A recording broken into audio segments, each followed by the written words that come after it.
আজ আমি আপনাদের এমন এক অভিজ্ঞতার কথা বলতে চলেছি যা আমার জীবনের চেনা জগৎটাকে চিরতরে ওলটপালট করে দিয়েছে। আমরা অনেকেই ভূতের গল্প পড়ি বা শুনি, কিন্তু সেই ভয়াবহতা যখন নিজের রক্তমাংসের শরীরে অনুভব করতে হয় তখন বোঝা যায় মৃত্যু কতটা শীতল হতে পারে। আমি কোনো দিন ভাবিনি যে স্রেফ একটা সংক্ষিপ্ত পথ ধরতে গিয়ে আমি এমন কিছুর মুখোমুখি হব যা এই আধুনিক যুগে দাঁড়িয়ে কল্পনা করাও অসম্ভব। অন্ধকার আর আগুনের লেলিহান শিখার মাঝে আমি দেখেছিলাম সেই বীভৎস অবয়বকে, যার স্পর্শে আমার আত্মা আজও শিউরে ওঠে। সেই ঝলসানো হাতের টান আর বাতাসের সেই অমানসিক আর্তনাদ। বিশ্বাস করুন, আমি আজ যা বলবো তার প্রতিটি অক্ষর আমার নিজের শরীরের ক্ষত দিয়ে লেখা। তৈরি হয়ে নিন, কারণ এই গল্প শোনার পর অন্ধকার রাতগুলো আর আগের মতো সহজ মনে হবে না আপনার কাছেও। আমাদের গ্রামের শ্মশানটা ঠিক নদীর বাঁকেই, যেখানে পুরনো একটা বটগাছ ডালপালা মেলে আকাশটাকে আষ্টে পৃষ্ঠে জড়িয়ে ধরে আছে। দিন দুপুরে ওখান দিয়ে কেউ যাওয়ার সাহস পায় না, আর অমাবস্যার রাতে তো প্রশ্নই ওঠে না। কিন্তু সেদিন পরিস্থিতির চাপে আমাকে একাই ফিরতে হচ্ছিল পাশের গ্রাম থেকে। ঘড়িতে তখন রাত প্রায় 11:30। আকাশে মেঘ নেই, কিন্তু অদ্ভুত এক ধোঁয়াটে কুয়াশায় চারপাশ ঢাকা। টর্চের আলোটা কুয়াশার দেয়ালে ধাক্কা খেয়ে ফিরে আসছে। শ্মশানের কাছাকাছি পৌঁছাতেই বাতাসের গন্ধটা বদলে গেল। পোড়া কাঠ আর পচা ভেজা মাটির একটা মিশ্র গন্ধ নাকে এলো। হঠাৎ মনে হলো আমার ঠিক পেছনে কেউ হাঁটছে। আমি থামলে সেই পায়ের শব্দও থেমে যায়। আমি হাঁটলে আবার শুরু হয়। ভয়ে বুকটা দুরু দুরু করছিল। জোর কদমে হাঁটতে শুরু করলাম। শ্মশানের সেই বিশাল বটগাছটার নিচে পৌঁছাতেই দেখলাম আগুনের একটা হালকা আভা। ভাবলাম হয়তো কেউ মৃতদেহ সৎকার করে গেছে, এখনো ধিকধিক করে জ্বলছে।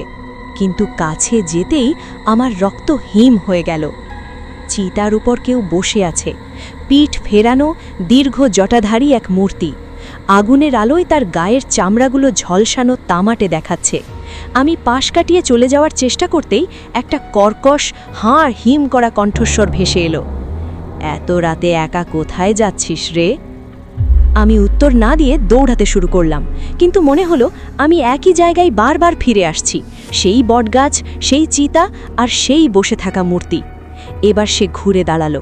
তার চোখ নেই, শুধু দুটো জ্বলন্ত কয়লার মতো গর্ত।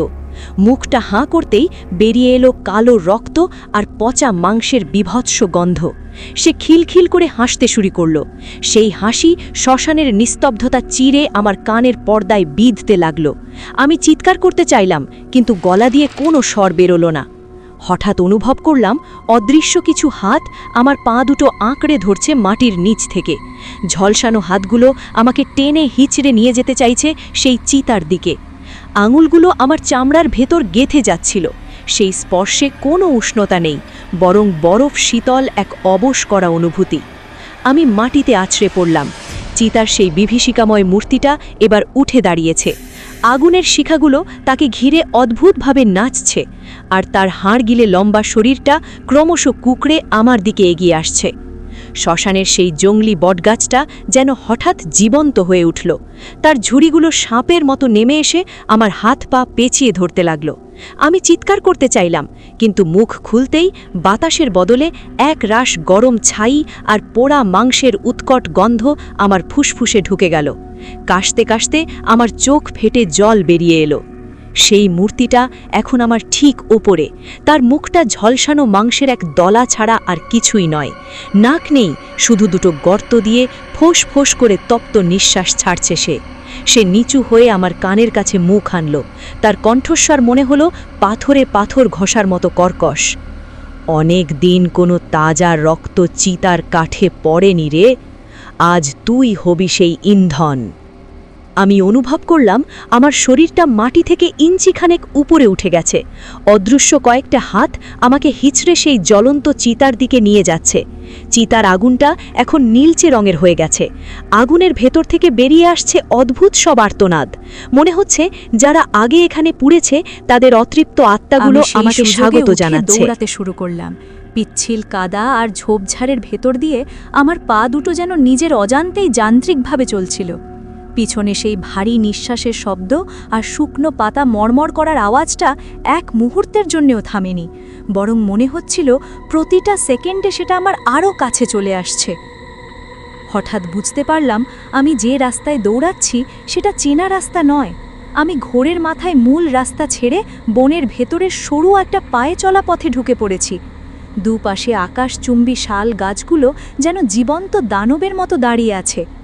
অমাবস্যার সেই নিরেট অন্ধকারে গাছের ডালগুলো একে অপরের সাথে ঘষা খেয়ে এক অদ্ভুত কান্নার মতো শব্দ তৈরি করছিল। হঠাৎ আমার পা আটকে গেল একটা শিকড়ে। আছাড় খেয়ে পড়লাম মাটিতে। কপালটা কোনো একটা পাথরে লেগে ফেটে গেল। গরম রক্ত গড়িয়ে চোখের উপর চলে আসছে। অন্ধকারের মধ্যেও সেই রক্তের তামাটে গন্ধটা আমার নাকে এলো।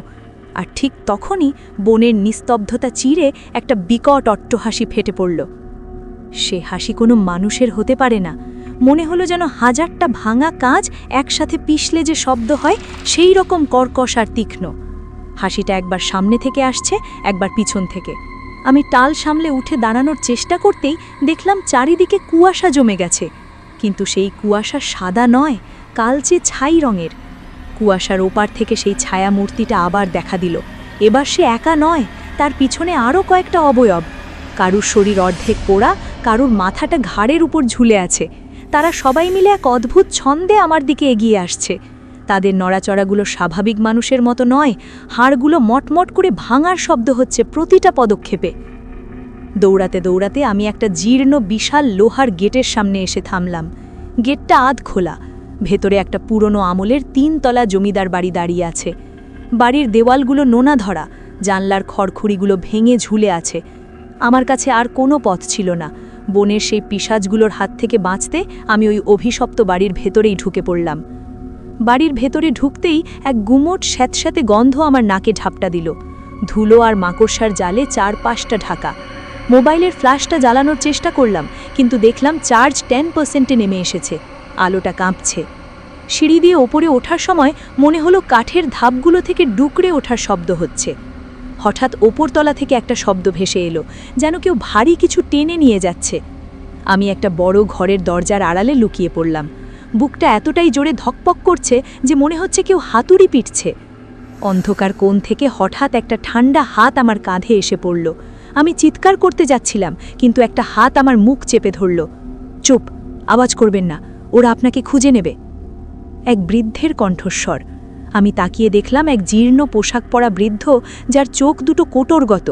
তিনি আমায় ইশারায় চুপ থাকতে বললেন, কিন্তু কয়েক সেকেন্ডের পরেই আমি শিউরে উঠলাম। বৃদ্ধের হাতটা বরফের মতো ঠান্ডা, আর তার শরীরে কোনো স্পন্দন নেই। মোবাইলের শেষ আলোটুকু যখন তার উপর পড়ল, দেখলাম বৃদ্ধের গলার কাছে একটা গভীর কাটা দাগ, যেন কেউ ধারালো অস্ত্র দিয়ে গলাটা অর্ধেক নামিয়ে দিয়েছে। আমি ছিটকে সরে এলাম। বৃদ্ধটি এক বিভৎস হাসি দিয়ে মিলিয়ে গেলেন দেওয়ালের সাথে। তখনই বুঝতে পারলাম আমি যে ঘরে ঢুকেছি সেটা আসলে একটা কসাইখানা ছিল। মেঝেতে জমাট বাঁধা রক্তের কালচে দাগ, চারদিকের দেওয়ালে মানুষের নখের আঁচড়ের দাগ। হঠাৎ করে ঘরের চারদিকের জানলা দরজাগুলো সশব্দে বন্ধ হয়ে গেল। বাইরের সেই অশরীরীগুলো এখন ঘরের ভেতর। তারা দেওয়াল বেয়ে মাকড়সার মতো নেমে আসছে সিলিং থেকে। তাদের চোখগুলো এখন জ্বলছে, ধিক ধিক করা আগুনের মতো লাল। সবচেয়ে বড় মূর্তিটা, যার মুখ ছিল না, সে আমার সামনে এসে দাঁড়ালো। এবার তার মুখে সেই কালো গর্তটা বড় হতে লাগলো। সে তার লম্বা জিভটা বের করে আমার কপালে লেগে থাকা রক্তটা চেটে নিল। সেই স্পর্শে আমার মনে হলো আমার সমস্ত রক্ত যেন জমাট বেঁধে বরফ হয়ে যাচ্ছে। আমি বুঝতে পারলাম আজ আমার শেষ রাত। আমি পকেট থেকে দেশলাই বের করার চেষ্টা করলাম, যদি একটু আগুন জ্বালানো যায়। কাপা হাতে একটা কাঠি জ্বালালাম। আগুনের শিখাটা জ্বলতেই ওই পিশাচগুলো আর্তনাদ করে পিছিয়ে গেল। ওরা আগুনকে ভয় পায়। আমি একের পর এক দেশলাই কাঠি জ্বালিয়ে ঘর থেকে বের হওয়ার চেষ্টা করলাম, কিন্তু দেশলাইয়ের কাঠি শেষ হয়ে যাচ্ছে। শেষ কাঠিটা জ্বালিয়ে যখন আমি নিচে নামছি, দেখলাম সিঁড়ির মুখে সেই বৃদ্ধ দাঁড়িয়ে আছেন। এবার তার হাতে একটা পুরনো আমলের বল্লম। তিনি ফিসফিস করে বললেন, অমাবস্যা শেষ না হওয়া পর্যন্ত কেউ এখান থেকে বেরোতে পারে না, তুইও পারবি না। আমি আর কোনো কিছু না ভেবে ওপরতলার একটা ভাঙা জানলা দিয়ে নিচে ঝাঁপ দিলাম। নিচে ঝোপঝাড় থাকায় হাড় ভাঙেনি, কিন্তু সারা শরীর ছিলে গেল। আমি টলটলে দৌড়াতে আবার বনের ভেতর দৌড়াতে শুরু করলাম। পিছনে শুনতে পাচ্ছিলাম সেই সম্মিলিত চিৎকার, যেন সারা নরক আমার পিছু নিয়েছে। দৌড়াতে দৌড়াতে হঠাৎ করে কানে এলো দূর থেকে একটা শঙ্খধ্বনি আর ঘণ্টার আওয়াজ। গ্রামের মন্দিরে ভোরের আরতি শুরু হয়েছে। ভোরের আলো ফুটতে শুরু করেছে দিগন্তে। এক মুহূর্তের জন্য পিছনে তাকালাম, দেখলাম সেই কালো কুয়াশা আর ছায়া মূর্তিগুলো বনের গভীরে মিলিয়ে যাচ্ছে। আমি কখন জ্ঞান হারিয়েছি আমি নিজেও জানি না। যখন জ্ঞান ফিরল, দেখলাম আমি গ্রামের মন্দিরের চাতলায় শুয়ে আছি। পাশে কয়েকজন গ্রামবাসী আর মন্দিরের পুরোহিত মশাই। তারা আমায় জানালেন কালকের রাতটা তারা আমার অচেতন অবস্থায় রাস্তার ধারে অচেতন অবস্থায় খুঁজে পেয়েছিলেন। আমার ঘাড়ের কাছে নীলচে 5টা আঙুলের দাগ স্পষ্ট হয়েছিল। পুরোহিত মশাই গভীর স্বরে বললেন, বাবা, কালকের রাতটা ছিল ঘোর অমাবস্যা। ওই বটগাছের তলা দিয়ে রাতে একা চলাফেরা করতে নেই। ওখানে যাদের মৃত্যু অপঘাতে হয় তারা আজও মুক্তি খুঁজে বেড়ায়। আজও সেই রাতের কথা মনে পড়লে আমার গা শিউরে ওঠে। ওই ঘটনার পর আমি কলকাতায় শিফট হয়ে যাই। আমি আর কোনোদিন ওই গ্রামে ফিরে যাইনি। তো ভিউয়ার্সরা, আমার আজকের বলা গল্পটা আপনাদের কেমন লাগলো কমেন্ট করে জানাবেন। আর গল্পটা ভালো লাগলে লাইক করতে ভুলবেন না। আর এরকম আরও নতুন নতুন হাড় হিম করা ভূতের গল্প শুনতে চাইলে চ্যানেলটাকে সাবস্ক্রাইব করে নেবেন। Don't forget click the bell icon. তো ভিউয়ার্সরা, আজকের জন্য টাটা। দেখা হবে নতুন একটা হাড় হিম করা ভূতের গল্প নিয়ে।